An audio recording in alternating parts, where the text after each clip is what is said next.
Hi guys! So, it's luto serye na naman tayo at magluluto tayo ng ating masarap na ulam na pigar-pigar. Ito yung ulam na sikat sa Pangasinan guys. So, ayan guys, yung baka, binabad lang namin siya guys. Actually, for 2 days na. Binabad lang siya sa toyo, kalamansi, and then yung bawang.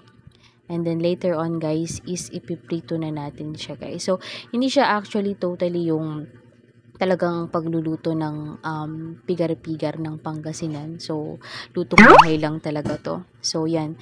Piprito lang namin siya guys. And then, after that, ayan siya guys, naprito na.